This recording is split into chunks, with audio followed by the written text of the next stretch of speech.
What is up, everyone? Welcome to the Promethean Tides. I'm General, and as always, I am joined by Breaker. What is going on, Breaker? Come on, man. The Queen of England was a bad dude. She took you. She take you behind the woodshed, and she'll do all kinds of things to you. You know the thing. This is America. Come on, man. Oh, not the thing. Anything but the thing. So, Yeah, she's a bad dude. I'm telling you, man. It's like I know about bad dudes. Like my son Hunter, and his laptop. Like I know about bad dudes. That's odd. You know, Hunter always seemed like a really upstanding guy. A real, good Samaritan. It's weird. It's weird that you would say that, but, alright. So, it wasn't a super, eventful news week, but it was a news week. So, some things happened, I suppose. The first thing is that, God save the Queen. The Queen has passed away at the age of I believe 96. She lived a good long life. I mean, she was queen. I think that she was the longest serving monarch in the history of the United Kingdom, and she had been around since. I mean, she's been around for forever, basically. She lived through World War II. I mean, my God. So, she has passed away, and her son is now the heir, and he will be, I guess, the new king of England. England has not had a king for a long time. A very long time. Since World War II, they have not had a king. So they are back to having a king. Fuck yeah. Of course, none of this really matters. Because, I mean, the position of the monarch is, for all intents and purposes, just a kind of a, it's not, it doesn't have any, like, real political power to it, right? It's just, it's ceremonial. But I guess there's a lot of people, especially in Britain, that rather like the Queen, and they're upset, and that's fine. That's totally chill. I was actually doing a little bit of research, and so I believe it was Queen Elizabeth's great grandfather. I hope that was enough grades.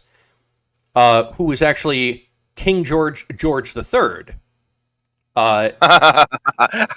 And that is who we sent the Declaration of Independence to.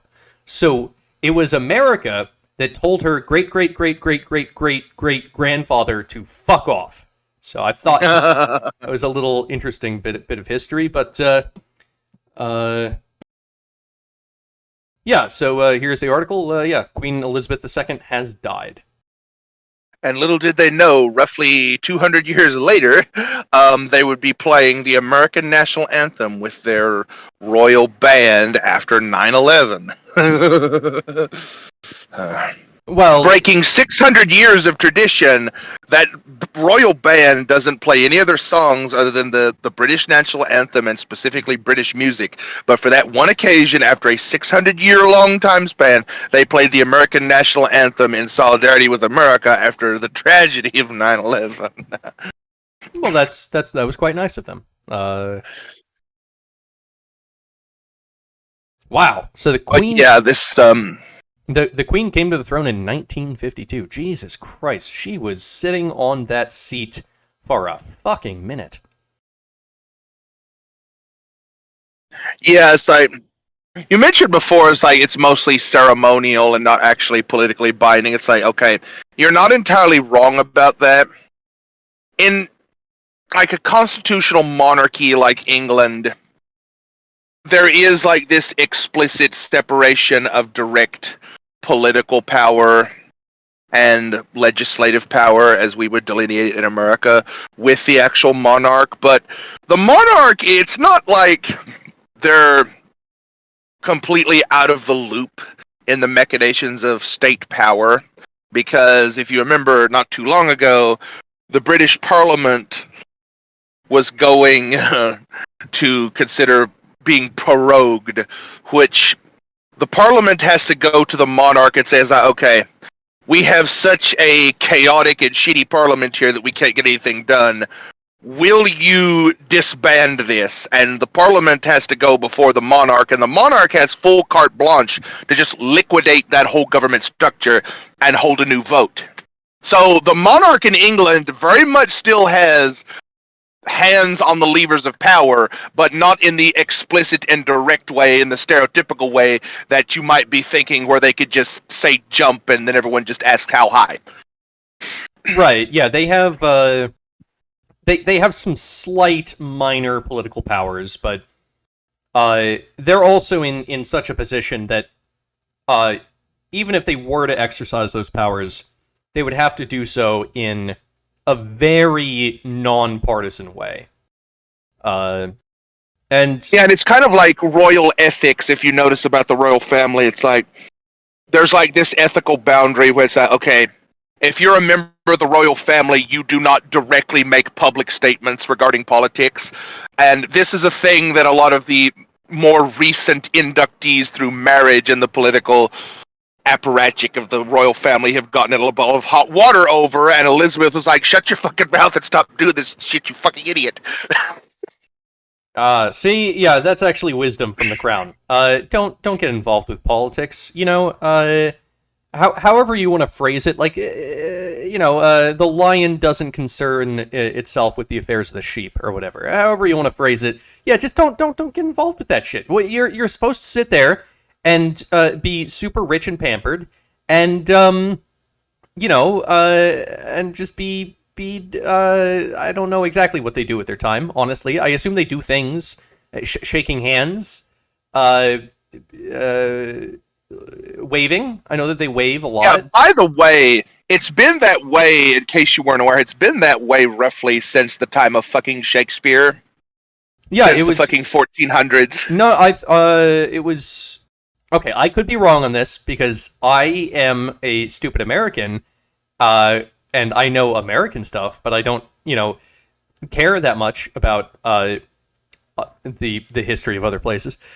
But I did a little bit of research into this, and I think it was after the Glorious Revolution in the 1600s that basically the monarchy lost most of its power to Parliament. Yeah, before that, there's like that 200-year gap there between 1400 to the 1600 to the Victorian era.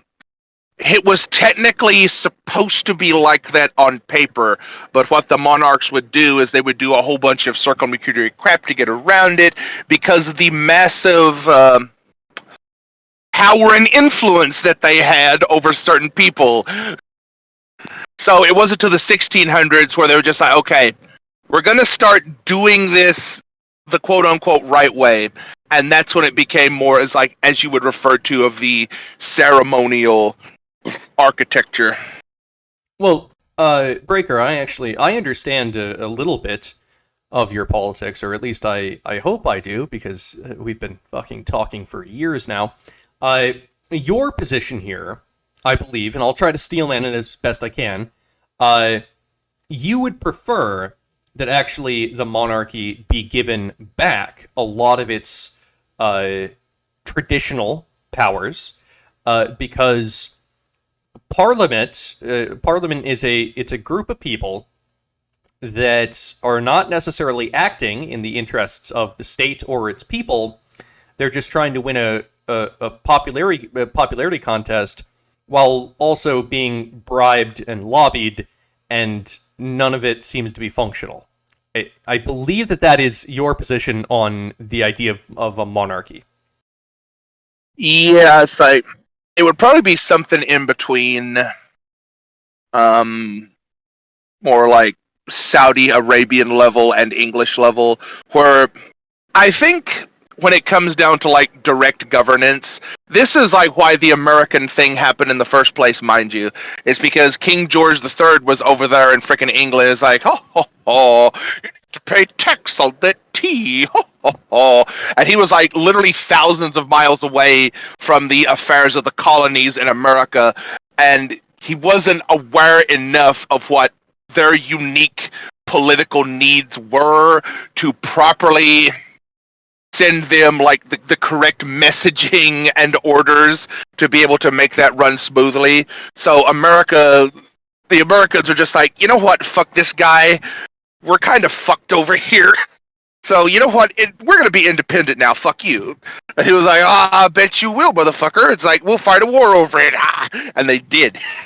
So keeping in mind that, I think when it gets to like the local level government, like your police and your bodyguards, whatever you want to call them in libertarian world, should be as localized as possible. As like the old Chinese proverb, the mountain is high and the emperor is far away. The emperor should be in this aloof, far away position in a way that King George III technically was geographically, but not on paper with the legalistic powers that he had over the colonies. So a bit more separation than that. So I actually think that the American system is kind of a good way of doing this, kind of, right? I would say that if you were to do a monarchy, I think that the king should be primarily concerned with foreign affairs, and that something like the parliament should be primarily concerned with domestic affairs. I think that that's the best division of shit. The king actually isn't dealing with his subjects and the day-to-day operations of the country that much. I think that he should be dealing with, like, the military and, like, who's trying to invade them and who they ought to invade or whatever have you. I think that that would be a fair way to do it. And, you know, like in America, it's the president who's in control of the military, and I think that's a really good idea. Because fucking A, technically speaking, Congress should be the people to declare war, but they're never going to do it.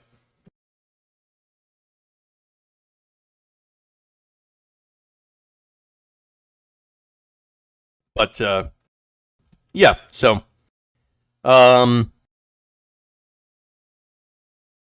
do you by chance, Breaker, do you know,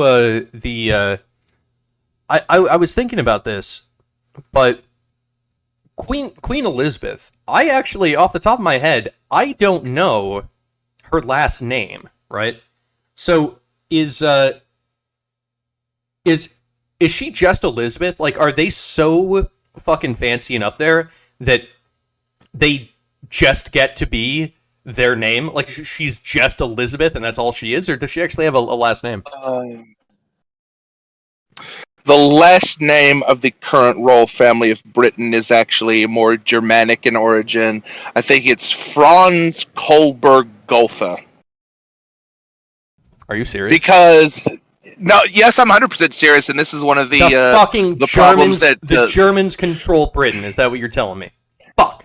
This is the problem that the French had, that Napoleon Bonaparte actually brought up. Is like, okay, the King of Spain is English, the King of England is fucking German. It's like, the monarchs don't actually have, like, blood and soil nationalistic relations to the countries that they actually have power over. What the fuck is up with this? Yeah, this is the criticism that Napoleon was bringing up. Yeah, I was looking at it. It's like the King of Norway and the King of Spain and the Queen of England and all these other monarchs. They're actually all part of the same fucking family. They're all like second and third cousins with one another. What the hell? There's a reason. The reason for that is because the frickin' elites, they did like a lot of quasi-official treaties through like what are effectively blood rituals, where they would marry off into other families for political reasons. Right. And that's why you can see nowadays that like all the monarchic families in Europe are all fucking related. Yeah, like Game of Thrones, right? It's in the political best interests of the family to wed to the other family, and then they become one big family. But what you end up with is just this one ginormous family that reigns over all of Europe, and theoretically, like the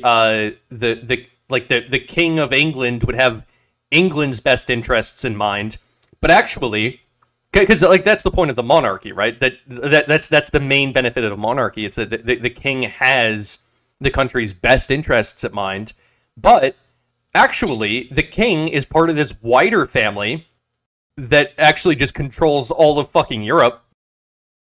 And yeah, I don't know if I like that. That seems bad to me. Yeah, it's almost as though globalism was in the works hundreds of years ago, and you just didn't notice it until right now. Oh my god. For like 1,000 years, the globalists have been plotting. Yeah, and this is like one of the many problems. Like, my particular... You see, monarchism, like, essentially, because I'm more of the Platonist, you're more the Aristotelian, like, essentially, monarchism, like, the royal family of England aren't so much like direct rulers as they are like human embodiments of England itself. That this is why there's a ritual in England that the Prime Minister, like the head of the government and Parliament, once a week has to approach the throne of the current, I guess now, King of England and bow and make the proper ritualistic propitiations. And they have to say, so, okay, here is the state of the country politically for this past week. And the monarch then asks, like, okay, do you think that this is the best direction to take my country in? So there has to be this like interlocution between the political class and the monarchical class. Okay. Where you have to be directly responsible to a metaphysical, essential embodiment of England itself that is personified as an actual person that you have to bow to and report to. Okay, I got a new rule. Okay, new rule. Like Bill Maher. New rule. All right. This is what you do. You go back. You reinstitute the strong monarchy from the olden times of Britain, right? But you change up the rules a bit. All right. The king or queen may not legitimately marry anyone who wasn't born in Britain and whose parents weren't born in Britain, right? So their parents would have had to be born in Britain, and they would have had to be born in Britain, and then they are allowed to marry the king or the queen. They have to have been in England for at least 2 generations. And yeah, I think that's part of how you fix that. The immediate problem you run into with that is like, well, if we're going back to old school monarchy, the monarch is the person that sets the fucking laws, so they could just take you as an advisor and be like, well, that certainly is an idea, and they could just tell you to fuck off. Well, no, but in this case, we're going back to the monarchy, right? So, the monarch is the one with the power, and if they think that it's politically advantageous to marry outside, they could just unilaterally do that. Then they can fuck whoever they want. Like, you can't really control that. But the legitimate heir can only be of, in this case, English descent. And like we were saying, like you were saying, you wouldn't want a pure autocratic monarchy. You would want to have both the parliament and the monarchy have power, and so that is a power that the parliament would enforce upon the king. You would say if the king were to try to wed someone that was, I don't know, some goddamn German, there would be an uproar in parliament, and they would go, no, this can't be, and I don't know, there would be some sort of way to correct that. I don't know. I'm just trying to think of a way to fix a monarchy so that it doesn't end up the way that it has ended up, which is one family controlling all of Europe and mostly of German descent. The biggest problem you have in this is like market forces, where if you want to have like a modern globalist or quasi-globalist economy where you don't have like this mercantilist economy, with all these really strict tariffs on exports and imports and shit. If you want that and what you're describing at the same time, those two things don't go together. You have to have a conception of property as not merely a commodity that is infinitely fungible, that you can buy, sell, trade with total discretion. You have to have a sense of sacred ground, sacred property, sacred blood. This has to be like metaphysically instantiated. You cannot do this with pure rational empiricism. Well, right, and like, I'm not pro-monarchy. I don't want this shit for the United States. I'm just trying to think of how it is It that wouldn't work in America because America, No in its fucking most way. fundamental form, Right. We're America in anti-monarchy. its most fundamental But- form rejects right. But this. what I'm saying is that I don't want this. I'm just trying to say that within your idea of what you want, this seems like at least the form of a rule that you would have to implement in order to prevent what has actually happened with monarchies throughout history, right? I'm just trying to provide ideas for like what you want. I don't want any of this. Yeah, I'm okay. anti-monarchy. Well, what I want is like something you would disagree with on a much deeper and more metaphysical level than what you might even realize, because in my ideal form of what would constitute like the perfect quote unquote royal family and monarchic structure, it would reach a point where they weren't even technically human anymore. And I think you see where this is going. Are they philosopher kings? That plus the revolutionary phenotype. Okay, explain that. So it would basically be like a literally separate class of entities that are effectively god emperors that aren't even entirely human in a literal biological genetic sense. That would be the rulers. They've done they've gone through an evolutionary divergence point, and they're now a separate species. Yeah, like Elysium, if you remember that movie. Okay, I hate everything about this. Continue. Yeah, I knew you would, but the thing about this is there would also be a necessary... See, there's a necessary separation here. It's like, you remember the Prince and the Pauper. The royals would have to kind of pull their head out of their ass and say, it's like, okay, we're so divergent and different from the common people, literally so, that we shouldn't be necessarily lording over them and bopping them over the head with pure autocratic power all the time. Those people down there need to have some degree of autonomy and self-governance, and that's where like the little tiny localized government structure, ideally, that I would want. Something more closer to libertarian, where you like elect your local government and you handle your little niche and environment and community however you want it. Hey, if there's something in the community like a homeowners association that says you cannot paint your house pink because we do not like the color pink, and if you don't like that, you might be able to move to a more libertarian free sector where they would allow you to paint a pink house. So this, it would be kind of like how for most of human history before factory farming, right? You would have cows, and you would just kind of set them out into the field, and they'd be grass fed, and they could just kind of graze freely where they liked, and that's kind of like the libertarian aspect.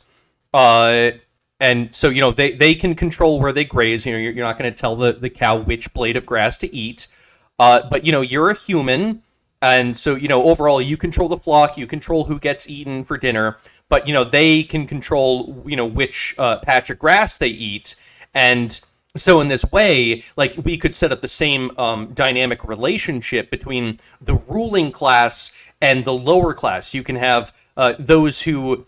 the masses who are actively being domesticated, and then the elites who are domesticating them, and then like us, you and me, Breaker, because neither of us are royalty, we can be the cows who don't know when we're going to get eaten, but we can decide which pass of grass we're going to eat. That sounds like a fantastic system. I love being a cow. Well, okay, you're basically describing... I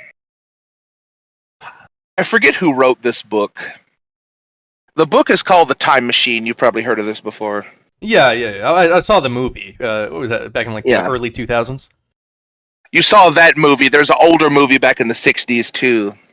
And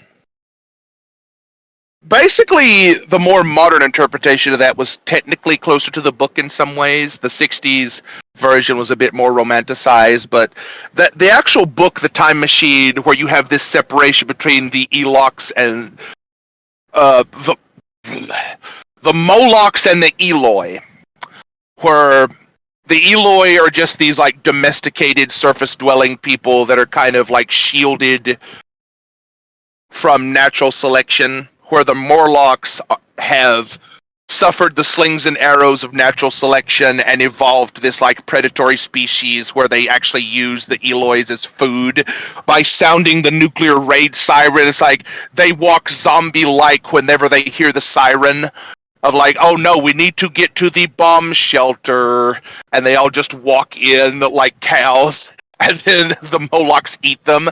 That would be like a really extreme delineation, and for that to occur at some time in the future, because the guy writing that at the time, he was, I think it was in the wake of like nuclear war and nuclear armament, so he was thinking, it's like, okay, if natural selection and evolution were to like play out in this world with constant existential threat of nuclear war, eventually it would reach a point where people would be conditioned for the raid siren and the shelter from the nuclear bomb so much to where it would be ingrained in them genetically to where when they hear the nuclear raid siren, they just turn into zombies and be like, must find shelter now. That was like his thinking evolutionarily where that would go. Like how like you could tell a similar story where it's like people have been so conditioned that it's like, okay, once an infectious disease happens to break out, then people will just do literally whatever the government says, even though it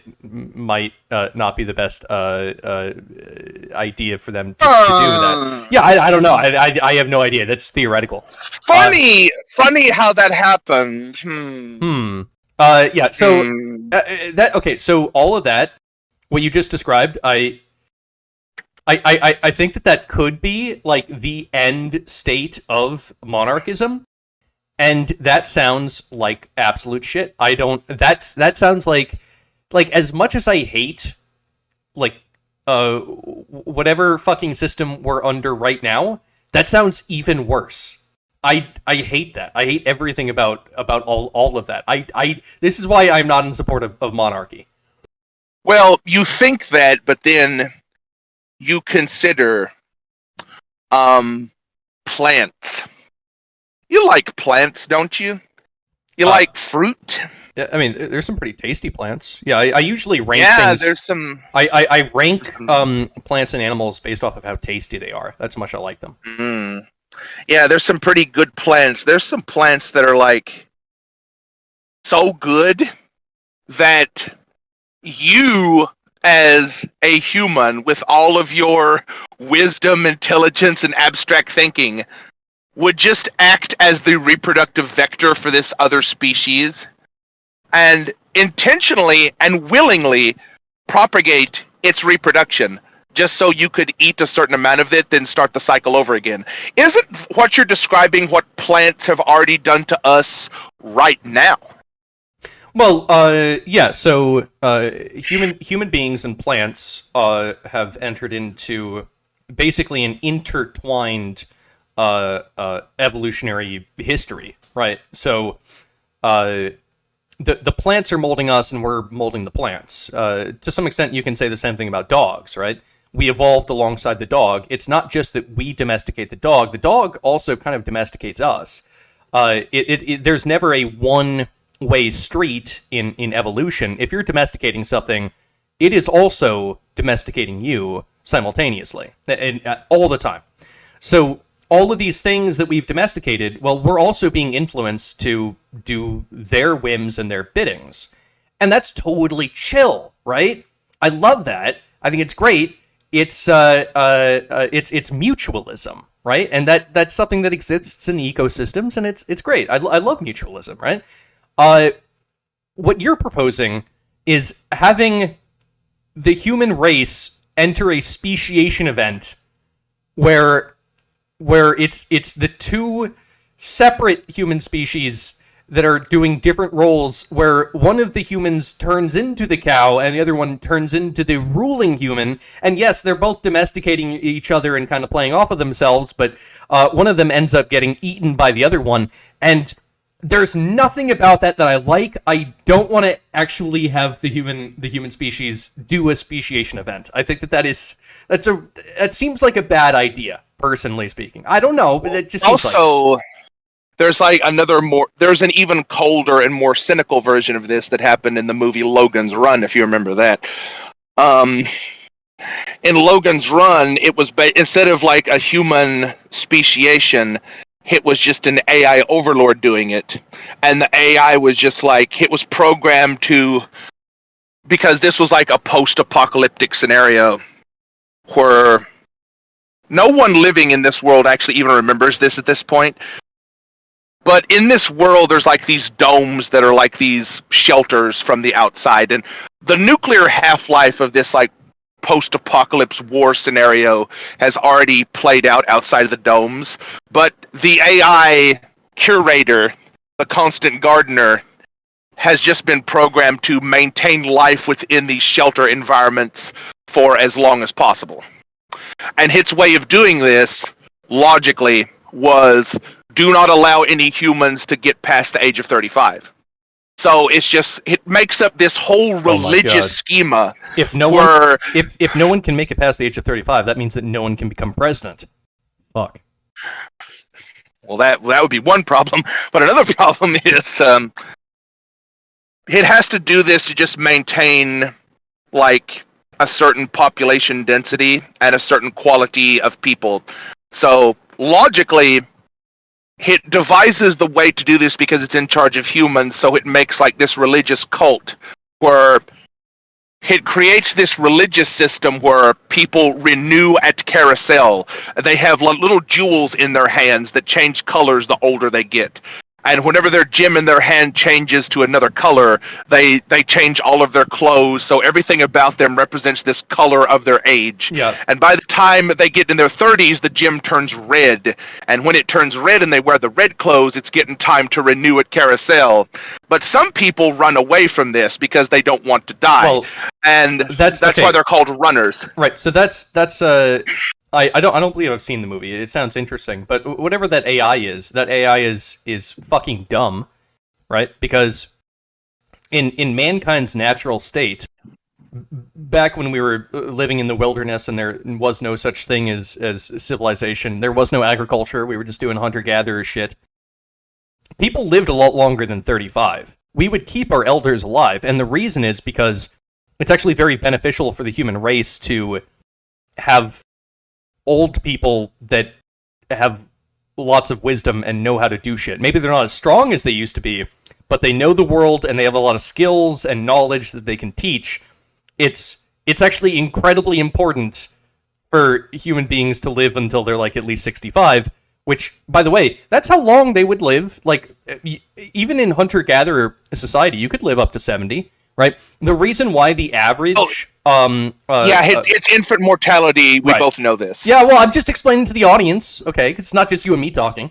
Okay. The reason why it is that the average age of death was like, I don't know, like fucking 28 or some shit, was because a lot of people died when they were 6 months old.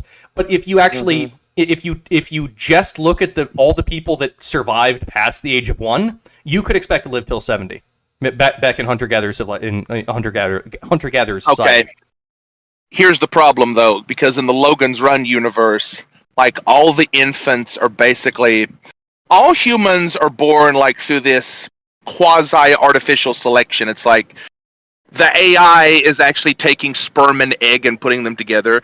Weirdly enough, this is like strange echoes of the revolutionary phenotype, but in the context of the movie, it didn't get to that point yet. It was heading in that direction, but it wasn't entirely there yet. The problem you have in the Logan's Run world is you don't have this massive natural selection pressure of the coin flip whether or not the infant is going to make it, because they had like 99% plus, because the AI was actually growing the children with full life support, and it was cutting off the ones that didn't make it and aborting it in utero and taking care of all that on the periphery, where the humans could just like run around, take drugs, go to parties, do all this crazy Bacchanalian Dionysian shit, while the actual reproductive heavy lifting was done by the AI, and people were grown in pods. So if you have like a near 100% successful gestation and production of humans, you see now why once you take that natural selection coin flip infant mortality out of the equation, it actually had to make it where people now literally have to die at 35 or the numbers won't crunch. I will get overpopulated. I won't be able to maintain these little dome environments in this way unless I literally find a way to kill people before they age over 35. Or alternatively, small idea, check this out. You let people do what they're going to do, right? Because what we've noticed is that, like, I remember when I was in like in elementary school, right? This was back in the 90s because I'm so fucking old, right? But I was in school back in the 90s, and back then everyone was freaking out about overpopulation. They were like, "Oh my god, dude, where it's I lived during a time when there was less than 7 billion people in the world. In fact, I think I remember when it got to 6 billion. Fuck, I'm old. But everyone was freaking out about overpopulation because it was exploding at the time, and they were like, "Oh my god, you know what? By 2010, we're gonna have fucking 15 billion people on the Earth. There's just not enough food to go around." Now, what they didn't realize is that actually populations in general tend to reach a carrying capacity and stay there, right? It's not just humans that do this. Animals in general tend to reach the carrying capacity of the environment and then kind of chill. It fluctuates a bit, sure, but that's what animals tend to do. And of course, that's what humans have done. If you look at developed nations like Japan, the United States, Europe, they actually have a slightly declining population. Why? It's because they fucking reach carrying capacity. And that's it, right? And so actually you don't need any sort of government intervention. You don't need a fucking one-child policy like China did, which fucked them, by the way, and is still fucking them. Actually fucking them particularly hard right now. You don't need any of that. You don't need some fucking autocrat to come in and tell you exactly how things ought to be done. You let the much wiser hand of nature take care of it. Populations tend to reach carrying capacity and then stabilize. Yeah, well, that would have been fine if you had an entirely natural environment, but remember what I said, this was a post-apocalyptic environment where everything outside of these carefully curated and preserved domes where humans could actually live was, as far as the AI was concerned, if you remember the movie Wall-E, where it kept them all in like this resort and turned them all to massive fat asses, something similar to that happened where the AI was just programmed to like, okay, I need to protect these humans in these small environments with very limited resources, and the best way I could do that if I'm constantly producing humans with a 99+% survival rating is they can't live beyond a certain age and become elderly, and I have the frickin' wisdom and brain power and technocratic authority to be able to do this in this highly, like, this is a very adverse environment. Like, everything outside these domes, as far as the AI knows, is just instant death. You know, it's interesting that you should bring up Wall-E because it was film theory with Matt Pat that actually he did an interesting film theory on that, and it's, I guess that the idea was that the way that this population was being kept alive was that when they died, I guess they would just be turned into like meat for the people to eat again, and so it was just this constantly cycling cannibalism. Yep. But speaking of that, I was actually watching I think it was Film Theory's most recent film theory about the Backrooms, right? Which, by the way, I love the lore behind the Backrooms. I find it to be super interesting. There's lots of different ways you can go with it. It's a little bit like one of your favorite things, Breaker, the SCPs. Yeah. Actually in like some of the lore that like people have written, it's not just the yellowish. Here, let me bring it up here. Yeah, I'm somewhat familiar with Backrooms lore. It's like, it basically started out as this government experiment to find like these alternate dimensions where they can move troops and supplies through in a clandestine manner in certain ways like that, but they didn't realize they were tapping into like this parallel dimension that for all intents and purposes, once you're there, it's very difficult, nigh impossible to get out. Right. And so I guess it's a really interesting thing, and actually it's in theory, or like in some people's theories, the back room that we see with the yellow wallpaper and it looks like an office place or whatever, that's actually just level 1. There's actually thousands of different levels to the back rooms. Like there's one where it's just like an infinite shopping mall. There's one where it's just an infinite swimming pool or whatever. Like there's really cool ideas behind this. I love the lore. Anyway, so I was watching this, and I was engaged, and I guess there was an idea that there was like some similarity between the ancient Egyptian tombs and the back rooms or whatever, and it doesn't really sound that believable to me. And in fact, I think it was Matt Pat that was kind of like saying, yeah, I don't believe in this particular theory. But he got to this commercial because this was a video that was sponsored by Google, and I was listening to this commercial and I was like, wow, that's really interesting. And so I thought that we might just go ahead and give the little mid-roll ad a listen. And because I think it's really nifty. So this is what we have to, this is what Matt Pat has to say with the Google. So let's go.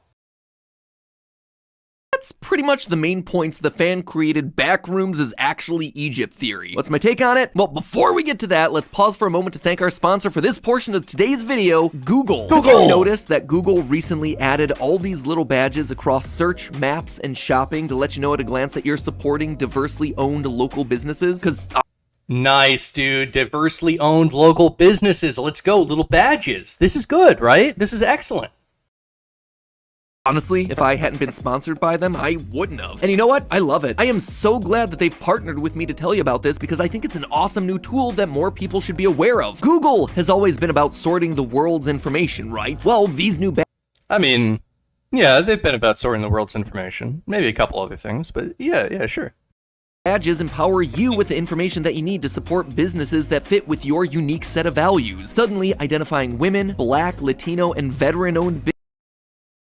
So, we have little badges for women-owned, Black-owned, Latino-owned, and veteran-owned businesses. You can put the little badges there so that people can, when they're looking at Google Maps to, I don't know, find a fucking eatery near them, they can go, oh wow, nice. Okay, this is a Black-owned business. This is a Latino-owned business. This is a woman-owned business. This is something I can support. Yeah, it's weird that you bring this up because not too long ago I actually had an argument with a communist on Twitter about this very thing. And I'd posted this tweet that was kind of like a dig against Slavoj Žižek and progressivism. And they started arguing with me about this, and I was like, you do realize that everything you think of as like progressive and revolutionary is just commodified through hypermodern capitalism. And now this very video that we're watching right now is like empirical proof of this. Like women, Black, veteran, and Latino owned businesses, like your quote unquote values. Like Google has taken all of these like progressive, anti-establishment, effectively communist, collectivist values and just turned them into this capitalized commodity that Hyper. fucking Matt Pat from Film Theory is selling you. Fucking hyper capitalism, right? And they threw in the veterans here, obviously, so that like they could give a bone to conservatives over this. But I mean, personally speaking, I don't give a shit about any of these 4 categories, right? I don't give a shit if the guy is black, if the guy's a woman, if the guy's Latino, or if the guy lost 3 arms in the most recent war. I want to make sure that they make me a fucking a decent burger or a decent taco or whatever. I don't give a shit who owns the place. Are they selling good shit? Is it food and or other products that I would like to purchase? I don't give a shit about any of this. You think that, and maybe you're a bit more libertarian-minded about this than I am, but I don't know what your opinion of. I know you don't like sweets in particular, but I will tell you, like Starbucks coffee and Ben and Jerry's ice cream are actually really high-quality products. And in my opinion, they're technically, for what you get for the money, they're well worth it. But if you think for a second about Ben & Jerry's and Starbucks' ideological stances, even though they make a good product that I personally think is worth the money, I won't shop at those places. I want you to guess why that is.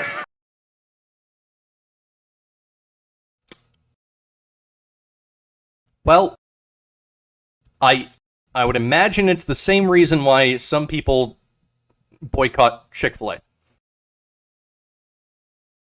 Yeah, it's slightly similar to that, yes. And I've eaten at Chick-fil-A actually, and I could take or leave Chick-fil-A. I will say one thing about Chick-fil-A. Chick-fil-A has and compared to all other fast food places I've ever went to, Chick-fil-A's customer service is on a whole other fucking dimension. It's as though I'm going to a fucking 4-star restaurant where people come out with smiles and they greet me. It's they do things, they'll bring the food to you. At a fast food place, they will actually bring the food to your fucking table and refill your drink. There's guys waiting to refill your drink with smiles on their faces. That customer service is goddamn on a whole other dimension compared to fucking McDonald's. All right, I'm gonna say something that might piss some people off, okay? But I'm gonna say it. Now look, I don't eat fast food that often. I don't. For the most part, I don't really like fast food. Mostly because whenever I eat it, about 10 minutes after I'm done, I feel like I just developed ascending bowel cancer, right? So that's generally speaking, I avoid it, but I will say this. I'm not a big fan of Chick-fil-A. I've never have been. Their sandwiches are boring. They take a big piece of fried chicken, they put it between 2 buns, and they add 2 slices of pickle.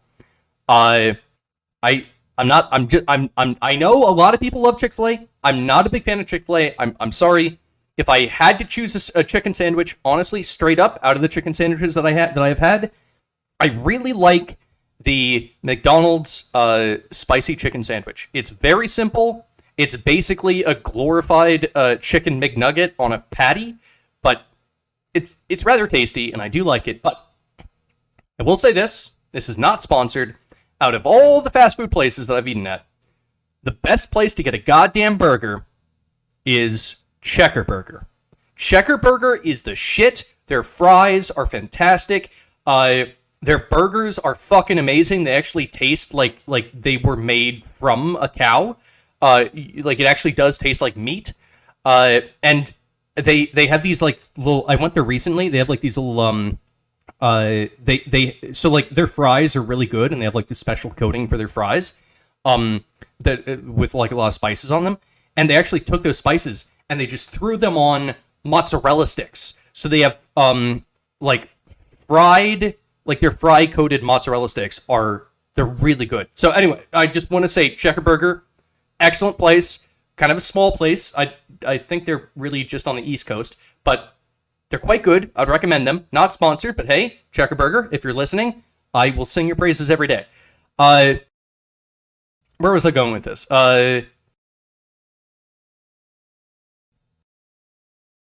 Yeah. Checker burger, good. Anyway, point is, Yay. Well, I will say one thing though to kind of like cut the dead air a bit. I mean, we're naturally people are going to have different preferences. Me personally, out of like specifically chicken sandwiches, I would probably say, probably a draw between KFC and Popeyes as best tasting chicken sandwich in isolation. But overall, if customer service is more of your thing, Chick-fil-A is like unfucking beatable with customer service, period. And some people might actually appreciate that so much to where it kind of offsets the bland, boring nature of their food, which I agree with you. It's kind of like very simple, not much innovation happening, not much like in the flavor domain. Popeyes has a lot better fucking tasting spicy chicken sandwich with pickles. Checker Burger, I've never been there, but from what you've said, I might want to try it someday. What was that? Steak Shack or something? Shake Shack, dude. Shake Shack makes a tremendous burger as well. I want to say that Shake Shack is good. Yeah. They also have a places like that. They also have a mushroom burger, and it's actually really good. Shake Shack. Also, Freddy's is pretty good for like never chicken sandwich stuff. Let me think. Who else? Anyway, look. This isn't a fucking fast food review channel. All right. Point is, it is when it comes to these little badges, the women-owned, black-owned, Latino-owned, and veteran-owned. Number one, this is not whatsoever helpful to me when it comes to trying to get the best product, right? Knowing these things, this does not help me as a consumer whatsoever. I also want to point out that it's interesting that, what about they got the woman-owned business. What about the man-owned business? Where's the white-owned business, right? I mean, I guess in theory, right? You could go into this app and you could go, oh, okay, I want to eat at a business that's owned by a white man. So you go on here and you look for a place that either has the veteran badge or no badge, and that's how you know it's owned by a white man, right? I guess that's how you would do it. But this is specifically signaling out different races to be promoted, different races and sexes, I suppose, to be promoted on the Google map, and there's something that seems deeply wrong about this, because I really just don't think that we want, like, identity politics has been damaging enough in terms of politics. I don't want identity economics. Identity economics sounds like the most toxic thing in the world. Like, that is the true neo-Marxist dream, right? They invaded the politics, but they haven't been able to invade the economy that much. Oh, but now they can invade the economy and just completely grind it to a standstill with their identity fucking bullshit. This seems like the most terrible of terrible ideas. But there's a video that I would recommend to people after they've watched this one. And don't forget to like, share, and subscribe. And make sure to hit that bell icon so that you will get constant notifications of high-quality content such as this. But that being said, there's a video that came out recently from a YouTube channel known as Sovereign Nations. It's featuring James Lindsay. And the title of the video is Marxist Ontology of Man and the Telos of History. That actually is a very deep dive, concise explanation of why you don't see the quote-unquote white-owned business badge and why all this identity politics Marxism is so in vogue these days. And he breaks it down step by step in a very concise manner. So anyone interested in learning more about this on a deeper level, go check out James Lindsay in general, and especially that video that I just mentioned. I will link it down below in the description for people to click. Anyway, yeah, let's keep watching this fun little advertisement. businesses is super simple. It's literally at a glance. And this is just the beginning of how Nice. Google plans to support local communities. They've also made it easy for businesses on Google Search, Maps, and Shopping to mark themselves as safe for people all across the LGBTQ spectrum. That means that if you're looking for a gender-neutral bathroom, a transgender-friendly bar, or you just want to support LGBTQ-friendly businesses, you can now quickly identify those places. Our team is incredibly diverse. Even though all you tend to see is me in front of the camera, we have people from an entire spectrum of different backgrounds. As a result, we see firsthand how important this push towards inclusion is. Everyone deserves a place where they're accepted, where they can be themselves. Personally, I want to live in a world that's made for everyone, and features like this are a massive step in that direction. Hopefully one day we'll get to a place in society where labels like this aren't necessary, and everyone is just like, woo, let's all succeed together. But until then, Google's doing its best to make that information as accessible as possible. If you want to find out more about how Google's helping to build that world where everyone is welcome and everyone belongs, you can find out more at belonging.google.com. Thanks again to Google for sponsoring that portion of the video, and now let's no clip back into the back rooms. Having laid out all the evidence, what do you think? Seriously, let me know. Okay. Yeah, he literally just said it. He literally just said it to your face. Like, maybe one day we'll get to a point where this is no longer necessary and we could just all quote unquote succeed together. Like, he literally just said it to your face. Like, that is the Hegelian apex. That is the end of history.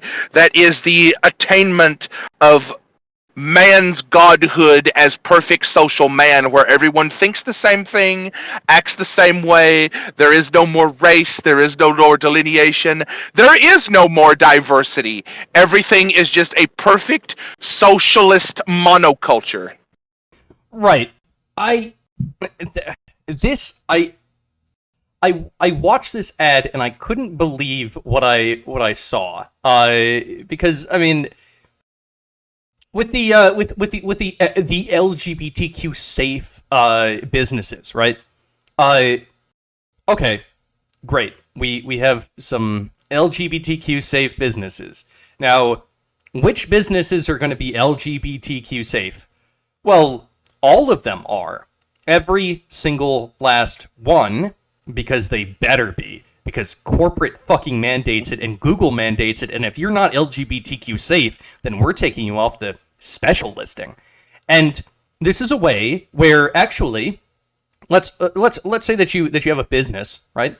And then I don't know, some fucking reporter interviews you, and you're like, and you're a small business owner. I don't know, you own a cafe or some shit, and you're like, yeah, I don't know if we should be sterilizing and giving full double mastectomies to children that are the age of 13, then Google could swoop in and go, this guy's not LGBT friendly, off the list, and then they can kill your business. They can kill the number of people that go to your shit because you're no longer on the special list. They won't show you anymore because you're not LGBTQ friendly. This is a way that Google can use, can not only like control like economics as basically being a cartel, but it can control economics in the political worldview that it thinks is best for you. And I think that this still frame here of the big G rising above the earth. I mean, this was in the advertisement, right? Like this, Matt Pat put this together. But to me, I see this, and I don't think, oh boy, Google is helping out the earth. I think this is Orwellian. This is a fucking threat. Yeah, this goes back to what we were talking about with the monarchy and the good old king and queens. Like, being king of the world, this is like a perfect example of tyrannical overreach of that power. This is like, okay, you don't want to play ball with us specifically in our exalted ivory tower world of diversity, inclusion, and whatever else. We'll just remove you from the economy by not even putting your business on Google Maps at all. So anyone trying to find your business through Google search engine or Google Maps, it just won't appear. It will get to the point where it's just like, well, that one reporter back in year so-and-so asked one of your random employees, and they had some very undiverse opinions, so you don't get to be on Google Maps ever again. Yeah. Oh, if you don't have the badge, then you don't get to be in the search, little mister. That's too bad. You should have supported the LGBTQIAAMN plus community a little bit harder. And this is like diametrically opposed to my view on this. Like, it should be like localized and people figuring out their own things to do. It's like, but in this globalized, interconnected internet world where everyone just looks up things to their freaking Google Maps and shit, yeah, that's the freaking, this G over the world, this all-consuming, all-seeing eye of Sauron, this penultimate oligarchic sovereign of Google. This is tyrannical overreach and the worst type of monarchy. Yes, and I want to point out that, look, Google is a multinational corporation, and I am a libertarian. So some out there might be thinking, General, you're a libertarian. Shouldn't you be in favor of this large multinational corporation doing this? No, I'm not. I do not believe that anything anything about this little advertisement is libertarian in the least. None of this is libertarian. This is effectively a government-funded multinational corporation taking a monopoly on I guess finding businesses and starving out competition that doesn't agree with its worldview. That is the most anti-libertarian free market thing that I can possibly think of. This is evil, and I'm glad that the libertarian and the monarchist can both come together and agree, yeah, this is fucked. Yeah, well, here's the thing in an ultimate sense. Like, we could both sit here and we could bring up a bunch of reasons why the monopolistic powers that Google seems to have, or Apple, or any of these big tech sites seem to have, is kind of given to them by higher governmental forces in like the global homo governmental structure. It's like the government is always the final boss, as a certain former YouTuber likes to say. I won't mention them here because even mentioning their name could get us in deep shit. But if you take the stance the government is always the final boss, it's like less regulation, less government is the thing, as the libertarian would probably agree to. There's also a problem with that, because you see how YouTube specifically, you realize that YouTube, for the most part, is operating at a loss year after year. Owned by Alphabet/Google, YouTube operates at a loss. I think recently, in the last couple of years, it's actually been able to make a small profit, I believe. A small profit compared to the massive overhead of maintaining billions of dollars of highly intricate server networks and the electricity to power them. A small profit compared to that is like, unless you're like doubling your money every year, at least it's a loss. It might look like on the paper, it's like, hey, they're up by 2%. That 2% means jack shit. Right.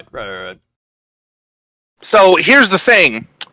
In order to run a monopoly in let's say we're in Ancapistan, no government oversight, no regulation, just pure laissez-faire and Capistani-style economics, you would still see things like Google and YouTube take over certain niches. Because here's the thing.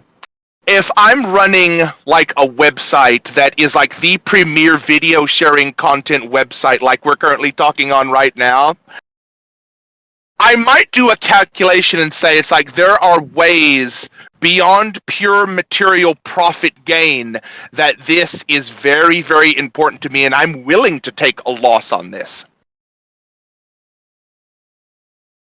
Well, I mean, okay, look at this, right? MySpace came out a long time ago, and then it died to the competition of Facebook. Now, yeah, I know where you're going with that. Like, the competition market forces are always going to be flexing and flowing. It's like, that's the eternal struggle of all this. Like, yeah, you're going to... Let's say if we did Ancapistan tomorrow, we would have all this pop up. But who got like just an ungodly amount of government funding to keep them in place. It was Facebook. Facebook got a whole bunch of government funding, right?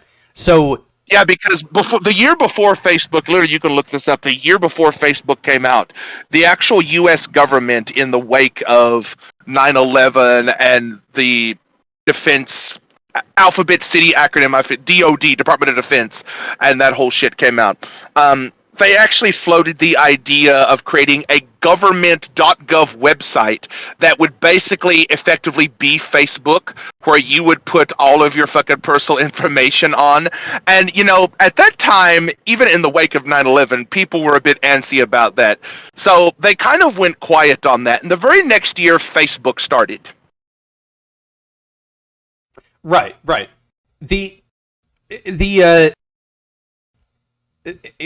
I believe, right, and this maybe this is speculative because it's never really entirely been tried, but I guess that my belief is that in a much more free market environment, you will have winners rise to the top, but they won't necessarily stay there forever. And even if they try to establish a monopoly, it makes them infirm and brittle, and competitors will eventually rise up to replace them after like a decade or two.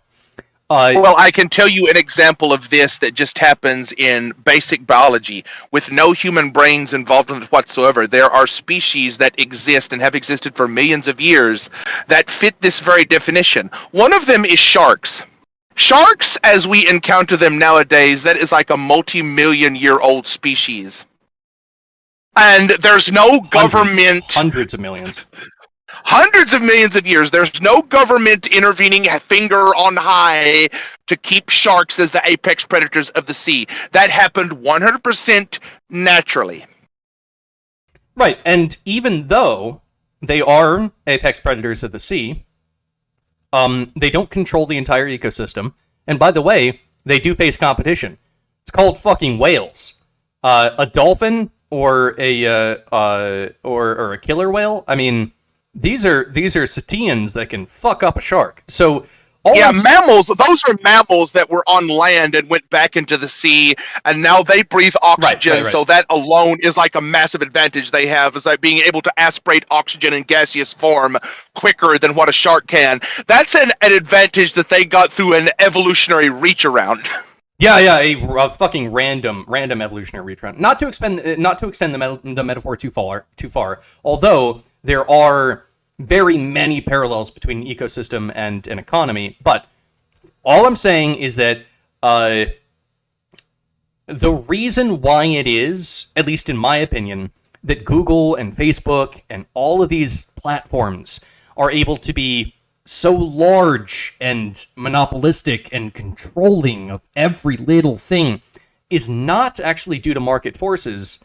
It's because of the government backing that they have. It is ultimately the government that is the final boss. Yeah, I'm not disagreeing with you entirely, but even if we took out that factor, you would still see this in some way, shape, or form manifest eventually. You would still see something like a Google, a YouTube, an Amazon in a pure free market environment with fierce competition, just like the environment of the sea. The environment of the sea, that level of competition is like fucking mind-boggling. But you still had it happen. I agree with you completely. You would see monopolies rise up from time to time. And by the way, I'm not a full-blown anarcho-capitalist. I'm just a very strong libertarian. And I believe that... Yeah, I'm just taking it to... I'm just maxing it out to make the point. And I agree with you. I think that's a fair point. I just, to get to make sure that I'm get my point out there exactly how it ought to be presented. I believe that there is some legitimacy potentially in a government removing monopolies that get too big, but the thing is that yes, in a very free open market economy, you would see monopolies exist, but it would be a much more cutthroat economy where Google would always be fighting to maintain its position at the top of the hill, and therefore it could not get away with this kind of shit. Like, this thing that it's doing that pisses off half of the country, because, like, I mean, obviously it's going to piss off half of the country.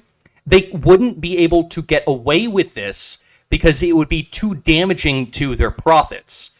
The fact that Google is doing this is actually a sign that it is directly bankrolled by the U.S. government and their incredibly progressive ideas, like, I don't know, making our soldiers trans for some reason. So yeah, I don't understand. It wouldn't be monopolistic in the same way, because right now it's kind of piggybacking off collectivism, and in the absence of a underlying metaphysical sensibility among the populace, i.e. a shared religion or a church structure, a liturgical structure of some kind. In the absence of that, wokeism has become the new religion, like James Lindsay often talks about. So this is actually backed up through a weird type of reach around of metaphysics through axiology in a weird type of fucked up ass backwards way, and that everyone has become like, oh, these secular epic atheist bros. It's like, now you're starting to see, it's like, maybe there was, as G.K. Chesterton said, maybe that all those religious walls that you just thought, it's like, hey, they made Dungeons and Dragons illegal. How dare you, religious right? I'll show you, I'll be an anarchist Satan worshiper, blee, blee, blee. Maybe those type of walls were there for a reason that you're just now starting to notice. Well, here's the thing, right, Breaker? So, you and I, we were both against the ascendancy of the Bible-thumping Christian right during the Bush administration. You and I were both tippity-typing on the internet, being the fedora-wearing atheists. We were both that when we were younger. We were against the fucking religion. Much to my infinite fucking shame. Yes, mine as well. But here's the thing. Actually, nowadays, we're still going against the popular religion that is trying to claim too much power. In fact, we are in the same position, is the thing. We never left our position.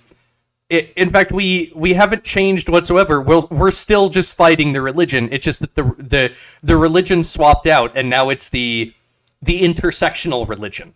Yeah, but the problem is, in hindsight, I can realize that for all the faults and flim-flammery and bullshit that the evangelical right in America, it's like, that was kind of an artifice of con artist and capitalist and sow your seed and give me money, blah, blah, blah.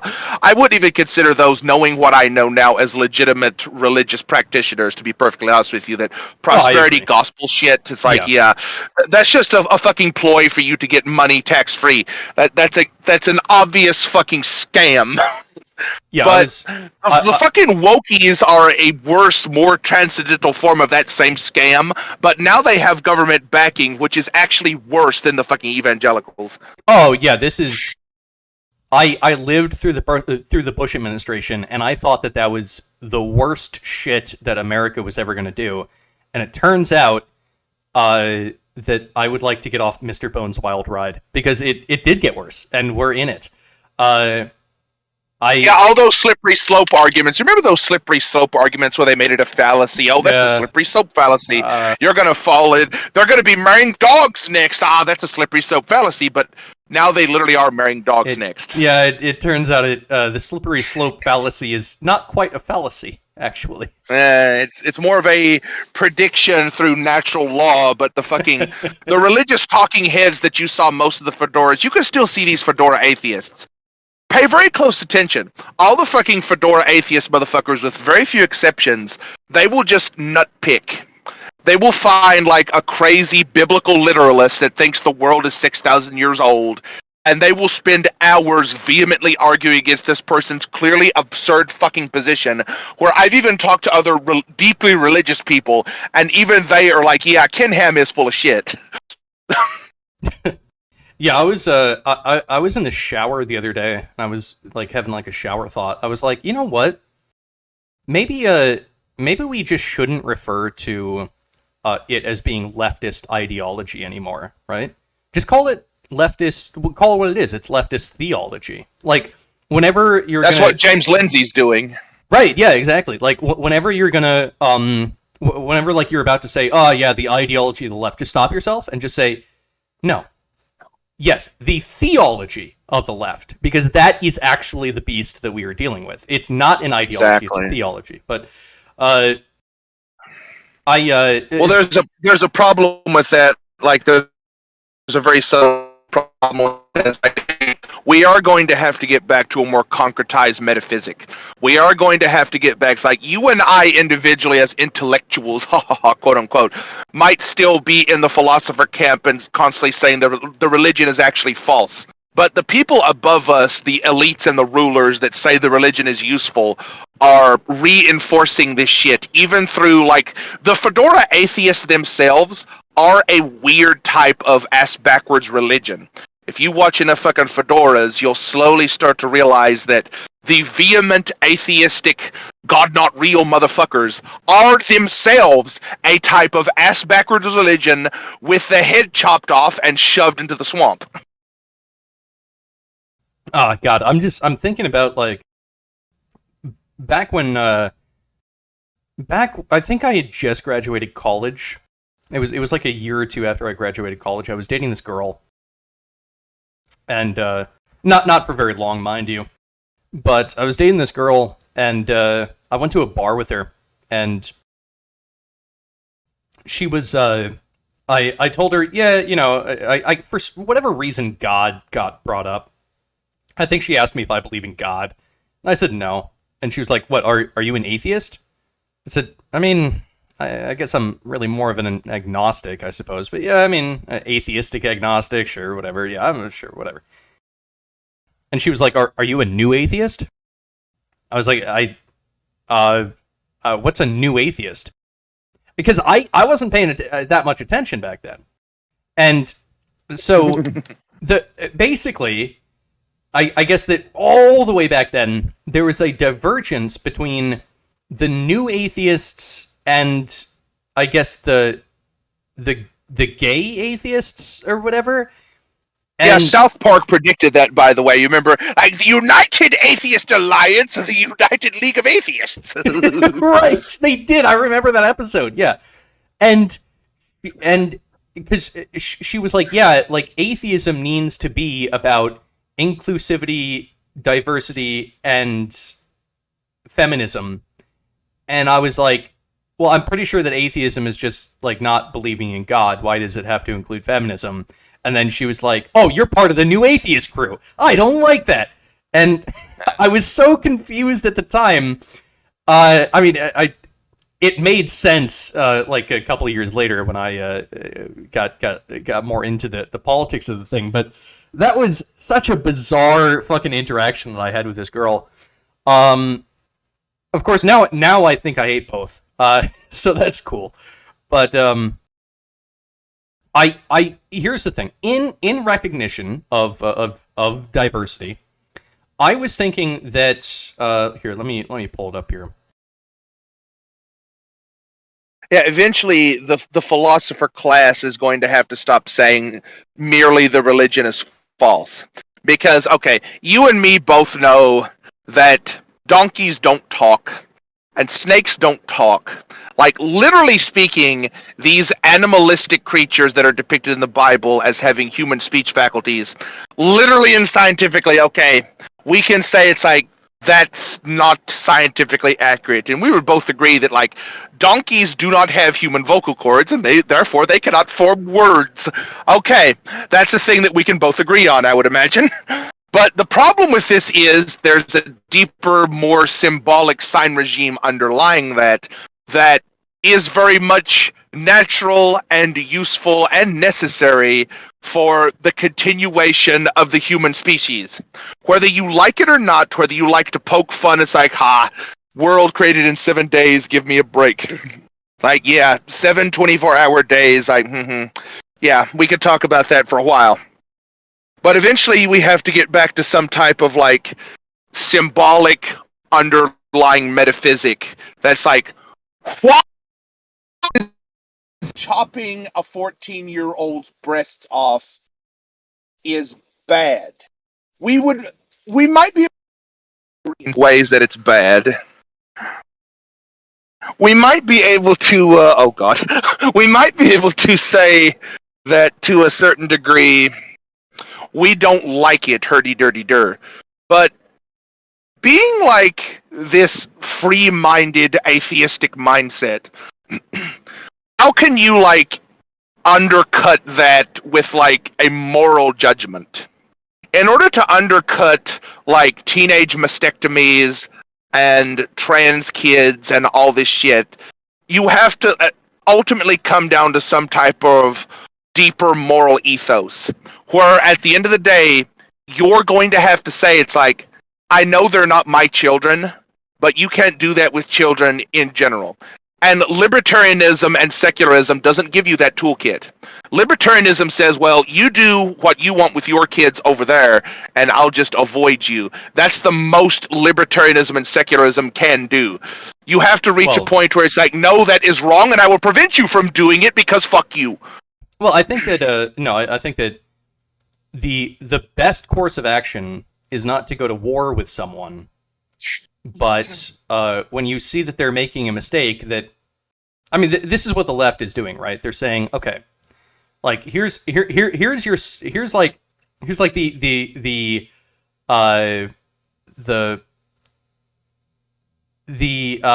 epitome of the lefty guy, right?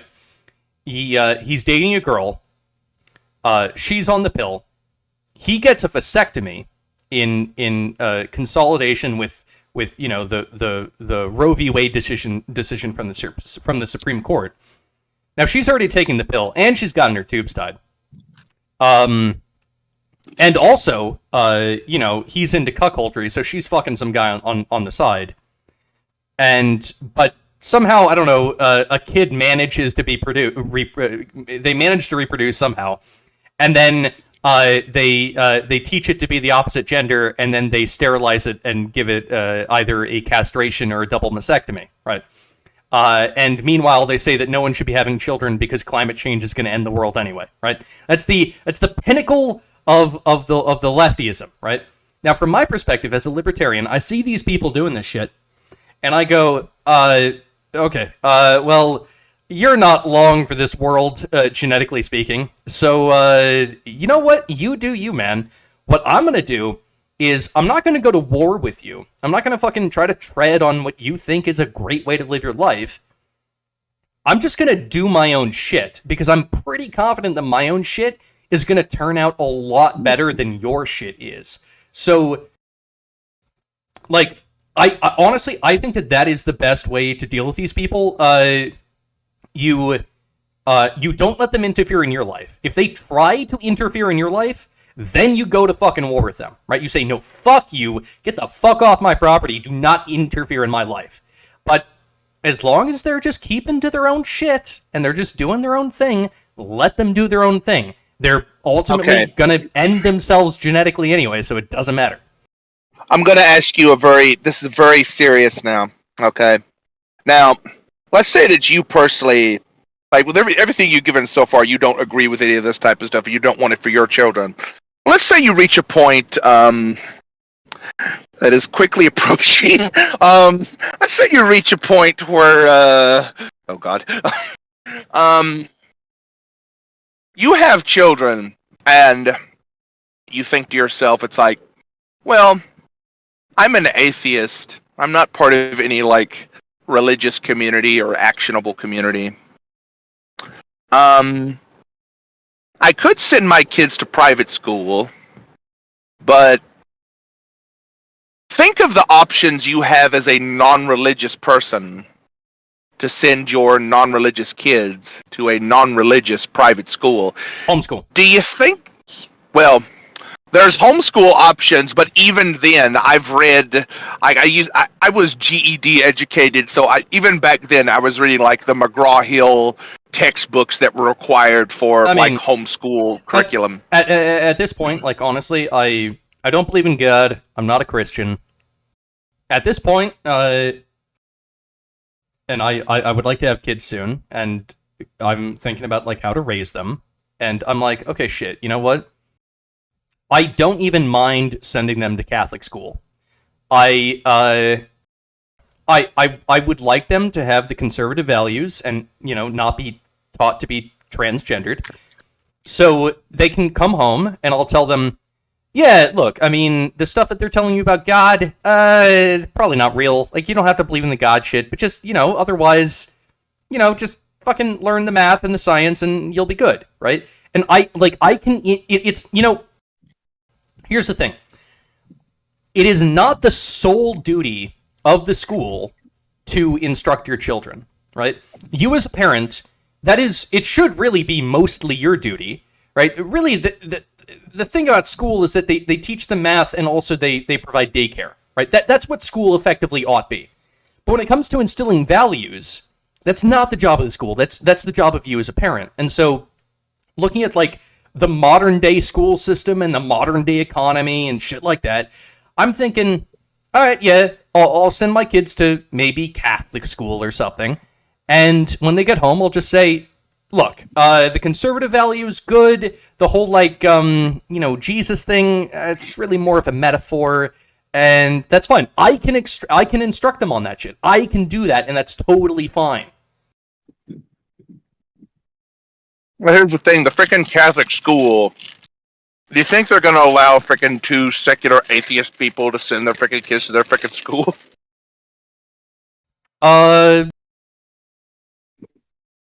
Yeah. Why would they be interested in that? Why would a religious school be like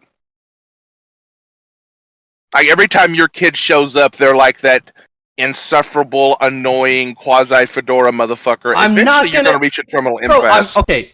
Number one, I'm not going to have my kid be a fucking fedora-wearing neckbeard. Number two, I know people who are conservative atheists who have sent their kid to Catholic school, and they just, you know, at the end of the day, they're like, yeah, you don't gotta worry about the God shit. Just, you know, focus on the math and the science, right? The benefit is that, you know, they're not going to come out trans. Like, that's really the benefit. Like, I'm not trying to assert my atheism or my agnosticism on this school, right? I'm definitely not trying to do that. Like, look, I just want my kid to get a proper education and not turn out gay due to undue influence. If they're going to be gay, I want it to be out of, like, genetic and natural reasons, not because a teacher told them that they should be. That's a very tough nut to crack, isn't it? So, well, anyway, as we're seeing, like, the inevitable convergence that, like, I'm seeing here. Here's the thing, right? I thought, the pride flag is really cool, right? Oh, God. But what if we made it into, like, a fun little pinwheel shape, you know? Like, you know, like the pinwheel that you would, like, blow when you were a kid, like, and then it would spin around? Yeah, I remember those. Yeah, I remember. So I was thinking, right? Average Farm remembers. We just wait. Wait a minute. Wait, we can't. Something about this doesn't seem kosher. I can't finish. I'm sorry, Breaker. This was a bad idea. I can't finish this. This would be not okay. Hold on. I'm just gonna close that. Do not say. Yeah. That. Whoa! Wow. Yeah. Woo. I have. That was potentially dangerous. That I will say that was not. That wasn't very kosher.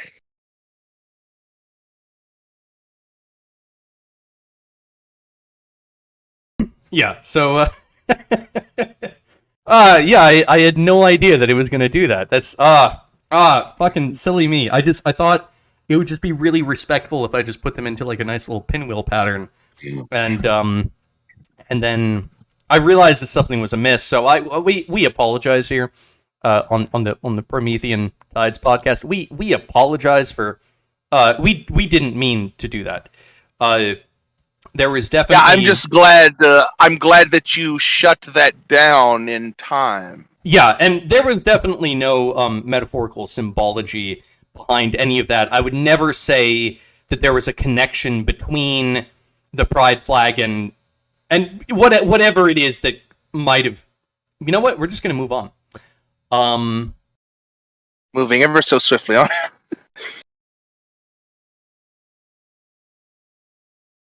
So, Steve Bannon was arrested. Steve Bannon, like, he's a terrific individual. You're gonna love him, believe me. So incredible. So, according to the story, I guess he was arrested due to some money laundering and conspiracy charges. Sure, I guess. Now, here's the thing, right? It's entirely possible that Steve Bannon was out there trying to make an extra buck from the construction of the wall or whatever it is, right? Yeah, it's possible, sure. But I thought Mexico was supposed to pay for that wall. well, right, but he skimmed off. You know, he took money from Mexico, I guess maybe. But so it's entirely possible that he was involved in this. I don't know either way, but it does seem a little bit weird because the FBI just raided Trump's Mar-a-Lago house, and now they're going after Bannon. And I think just recently they actually decided to raid the homes of fucking like 20 plus other Trump officials. And I mean, look, it might all be legitimate. It might be.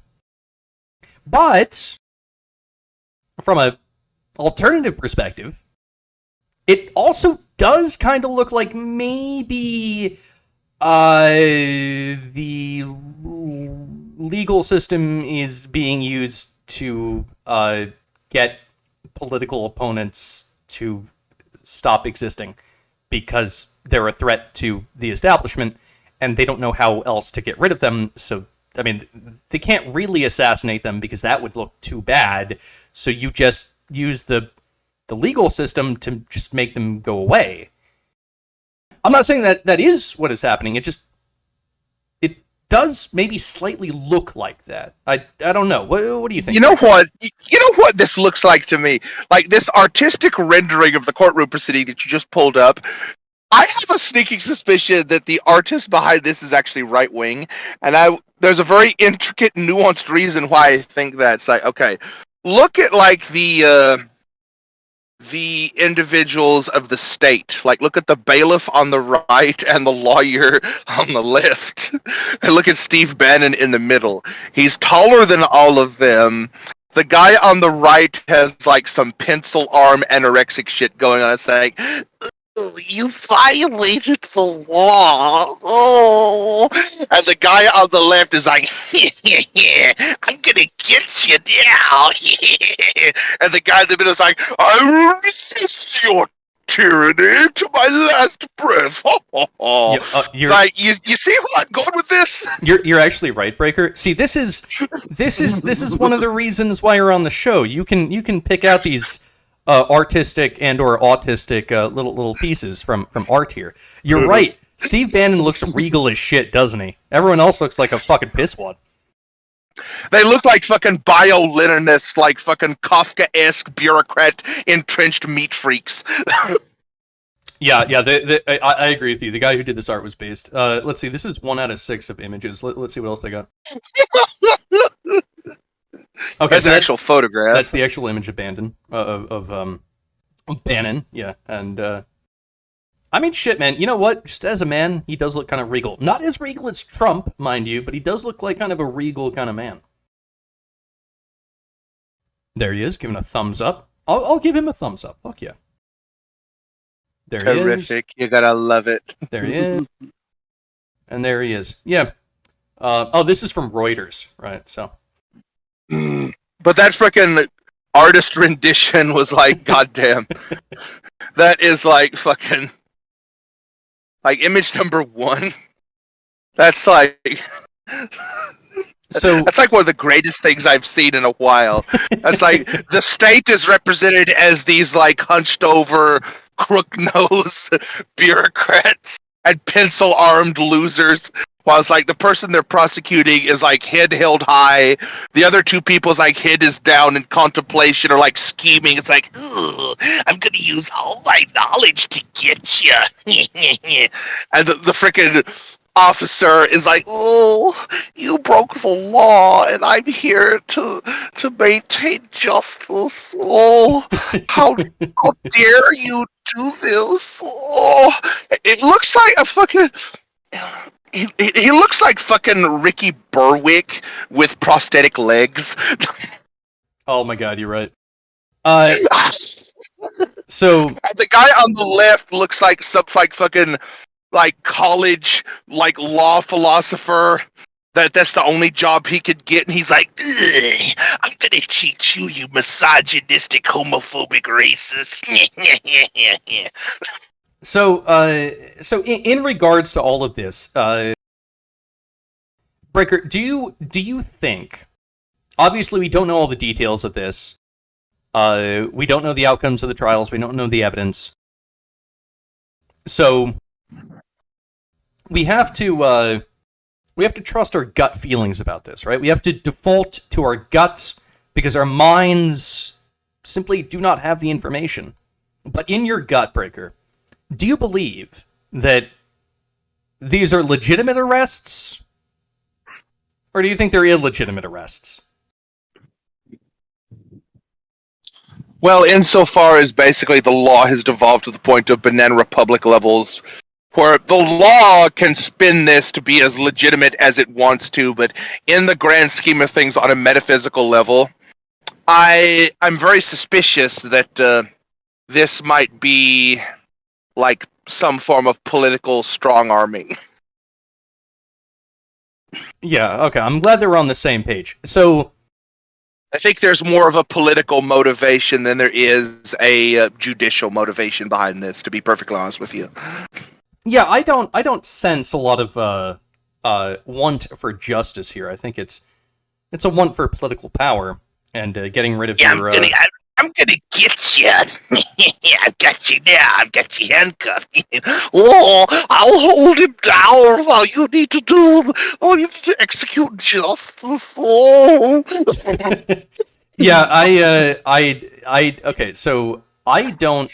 There at this point, and I think that this is actually incredibly damaging for just our American republic, not democracy. But it's very damaging, especially to the legal system, because the legal system, really the thing that makes America continue to operate as it is meant to, is that the law is blind, right? The law is not meant to be political. The politics happen in the executive and the legislative branch. That's where all the ugly politics happens, right? In theory, and I know that it hasn't always been this way, but in theory, the point of the judicial branch of the government is that it is removed from politics. It doesn't arrest people based purely off of political reasons. And when this sort of thing happens, now again, maybe it's totally legitimate. Maybe like all of this makes sense. You know, the Mar-a-Lago raid, the arresting of Steve Bannon, the raid on like a whole bunch of other Trump officials. Maybe all of this is totally legitimate, right? And actually, it's Breaker, it's you and me that are retarded, right? That's possible, but at the same time,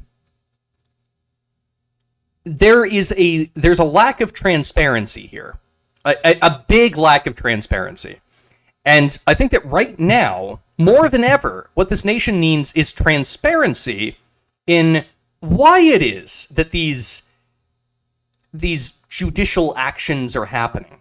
Because I, like many Americans, maybe don't entirely trust the system, and I'm getting the feeling that the legal system, the judicial system, is being politicized, and it is actually starting to look more and more like a fucking banana republic, and I don't know. That's making me a little bit nervous. I don't know.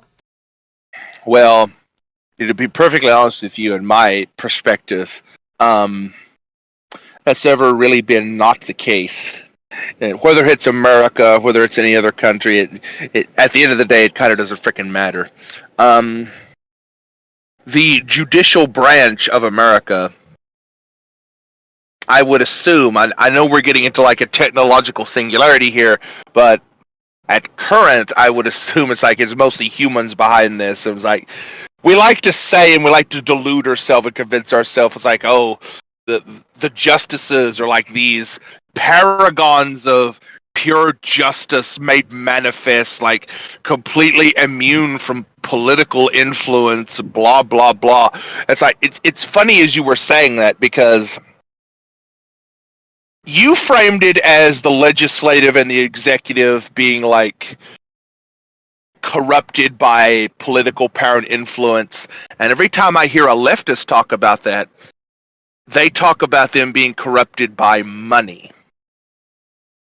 But in both cases, like the judicial branch is supposed to be this like essentialist paragon of perfect impartiality.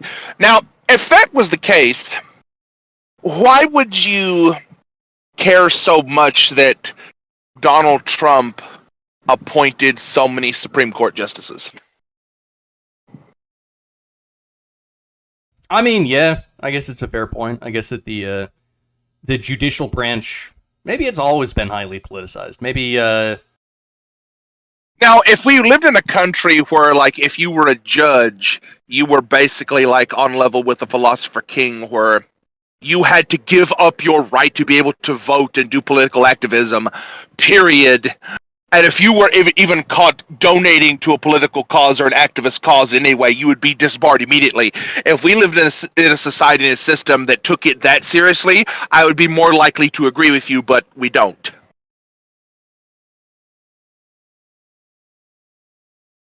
well, I don't even know how. Judges do all kinds of activism. Have you ever heard of activist judges, where it's like, you'll see this judge, especially at a family court, where you know that judge is a feminist. You'll see a judge at some other type of proceeding, and you, like with the Alex Jones trial, where the judge presiding over that was like very clearly a leftist feminist. And if you dig into her, you will find very quickly that she donated massive amounts of money to political activist causes of the left-wing variety. That's not a paragon of totally impartial advocate of frickin' justice. That is a frickin' political actor. Just like every other single human in this penultimately enfranchised, democratized fucking country that we live in, every single human in every position of power has the right to, at minimum, vote. Well, right, and I guess in that case, right, the thing is that in order to have at least a semi-functioning republic, you have to have a fair and impartial judicial system, right? It's kind of the backbone for that sort of civilization to work, because it's like it's within the Constitution, right? It's that all men are created equal. Or shit, no, that was the Declaration of Independence. But anyway, point is, when it says that all men are created equal, right? That's not to say that we're all like fucking, like, you know, we're all commies and like we should all get the same shit. Now, I'll tell you what that means exactly. I know what it means, and I'll tell you what it means. What it means is that you have equal treatment under the law, right? The government will not treat anyone disequally, right? And that is the backbone of a healthy and stable republic, that the law applies to all. whether you are homeless or you are Hillary Clinton and you're running for president, the law applies equally to all because all are under the law. No one is above the law. That is the difference between, let's say, a republic and a monarchy. No one is above the law. Now, when you start politicizing the judges and whatnot, then actually you can be above the law because your best friend is a judge. So fuck yeah. And that is where you have a corruption of the republic, and that is where I believe it starts to falter. This is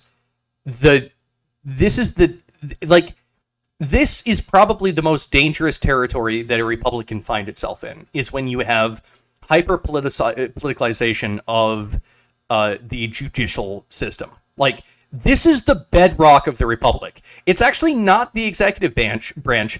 It's not the legislative branch. It's the fucking judicial branch. It's the bedrock of the fucking republic. If people cannot be treated fairly under the law and equally under the law, then the system has no merit. It's just a kangaroo court. And we cannot have that in a republic. Spoken like a true libertarian Krytarch. I remember you alluding to, it's like all men are created equal. It's like, now that you've described what you think that means, what that actually means, no, what that was worded in.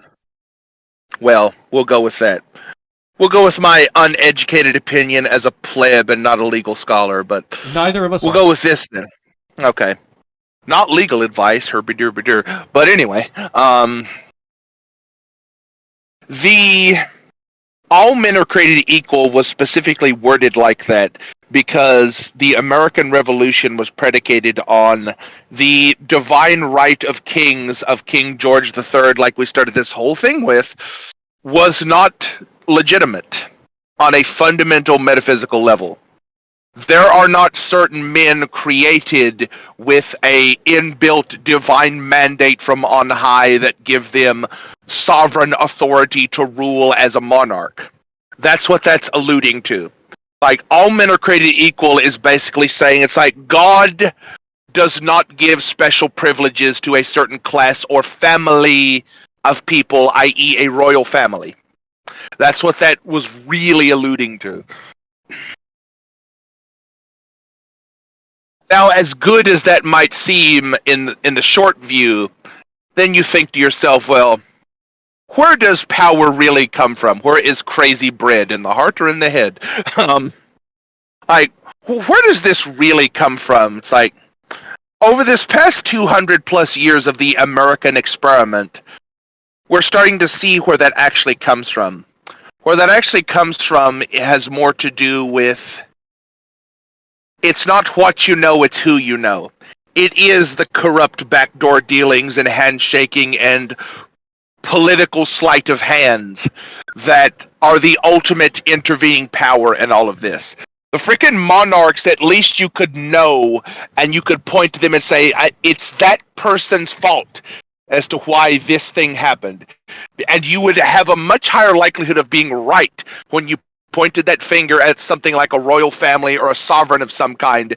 You might not be right 100%. Maybe it was like power slipped through their fingers. Maybe they were irresponsible. Maybe their underlings and Guima worm tongues influenced them in ways that were against your ultimate interest. Maybe that was the thing. But you had a higher statistical likelihood of being right when you point to that person. It was either their direct malicious action against you or their freaking intellectual, spiritual shortcomings that led to this happening. Nowadays, you don't know where to fucking point the finger. Do I point it at Joe Biden, the executive? Do I point it at the corrupt fucking crypt keeper fucking legislator of fucking ancient politicians? Do I point at the fucking corrupt money-taking political activist judges? Where do I point the finger? I don't know where to point the finger anymore. I could point at any one of these institutions, and if I settle on it like, it's your fault, legislator, in this case, I don't know how right I am.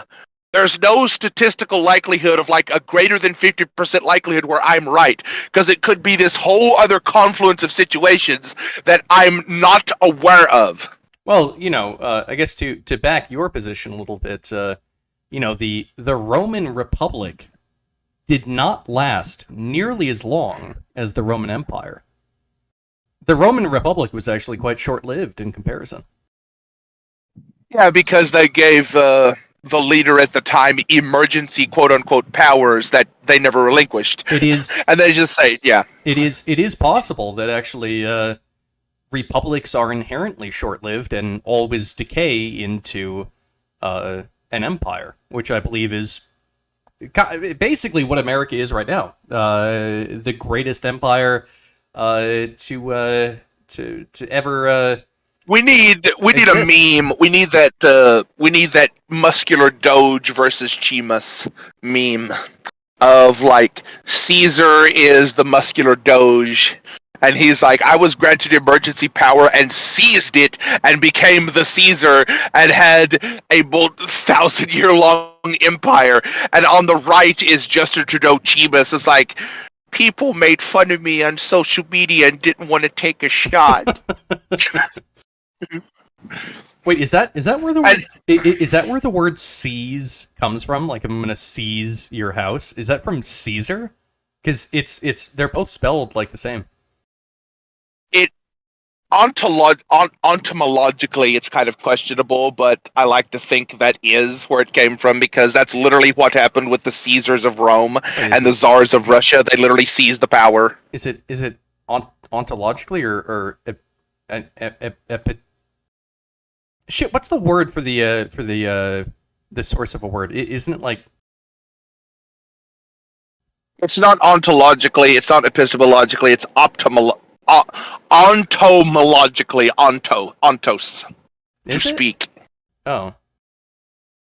Okay. I thought it was a different word, but I guess I'm too dumb to remember it.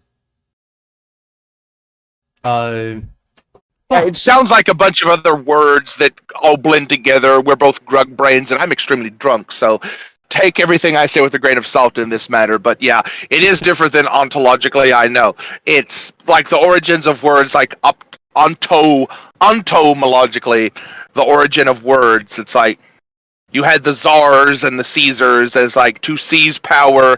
I think in the English sense, because I knew that wasn't the correct word, and it was on the fucking tip of my tongue.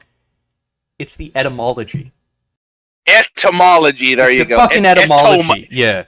Eto with an E, etymologically, yeah, there you go. I mean, but anyway, we're remember that England, going full circle in horseshoe theory style, back to our first thing about the monarchy, England, basically, you realize that they inherited most of their governmental structure from Rome, because Rome did for a brief stint conquer England because they wanted the resources. It was basically a fucking colonization of Rome, and that came up into England, and they were like, fuck you, England, we're taking your tin. And the English was like, ree, but the Romans are like, ree, we have a better military, so fuck you, shut the fuck up. And England got a lot of influence. Like, you ever notice that the English language is really fucked up compared to other languages? It's mixed up with a bunch of shit, and once you go back beyond the year 1300, English starts to become less and less recognizable. Like, if you read the King James Bible, that was like the 1400s, where it's like, thou art an ass, and there's all these like different grammar, but you could still kind of comprehend what's happening. You keep going back and eventually hit metamorphoses into this like Beowulf English, like de fadrum si in brectrum trogre. It's like, what the fuck was that? Oh yeah, it's a totally different language. Yeah, and there's a lot of like the word resume. There's like a lot of fucked up French and Latin shit in English that doesn't fit. You ever notice that resume is spelled the same as resume? Yeah, because here's the thing about that specifically. I actually know a little bit about that specifically. In French, you have like different pronunciation styles and the mouth. You know, when the French, when they speak, there is this implied structure to the language that they are speaking, and there's all these little grabs of the throat. When you're speaking in like French, that becomes it, so you have resume. Whereas in English, you would have resume. Whereas in French, you would have resume. As I think, that grab of the throat isn't there in English. So when you say the English word resume, that is resume. That's Latin derived. That sounds like some shit that you learned from Thinking Ape. It is, actually. Yeah, I figured. His philological language, his philological skills are like high and above mine, so it's like. I mean, but you notice like the stereotypical accents of French versus English, you could hear all these like grabs of the throat that aren't there in English. You know, I mean, this is a joke, okay? So I hope no one gets too offended. But you know, Breaker, French. Breaker, you have a lot in common with Thinking Ape, in that neither of you gets any pussy. Oh, snap. Well, that's for very different reasons.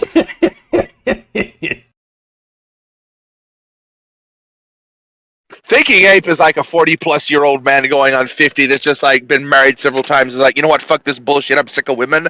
Whereas I'm like, I don't know if I could say it on a family-friendly show. You're on fire. One might even say that I'm flaming. Yeah, potentially. I know if it wasn't obvious to regular listeners of this show how like my identity is valid. I'm very good at this voice that General Chief hates. I fucking hate Burger King foot lettuce. The last thing you would want on your burger is someone's stinky foot fungus. But that's exactly what someone on 4chan got. I fucking goddamn, I hate that voice. It's like nails on a chalkboard to me. How dare you? I'm valid. My identity is valid. You're a bigot. Well, I'll tell you what. With that, everyone, I think that we've gone through the stories of the week. Those were the stories of the week. So, thank you, everyone, for listening. We appreciate it. If you made it this far, then I mean, obviously, you must at least sort of like what we have to say. So, please like and subscribe. It helps the channel out immensely. And because we are trying to kind of grow or whatever, and it would be nice if we could grow. That'd be cool. So thank you for listening, everyone. And I guess I don't know, Breaker. Do you want to do an after show? I would be up for that. All right, then there will be an after show posted the day after this goes up, so this will probably go up late Sunday night, and the after show will be up Monday night, most likely. So with that, peace out, everyone, and Breaker. There were no editor's notes. There was no flim-flammery. I didn't use any gamer words. So this will be a really easy episode to post. Actually, yes, it will. Thank you, Breaker, for making it simple. All right, peace out.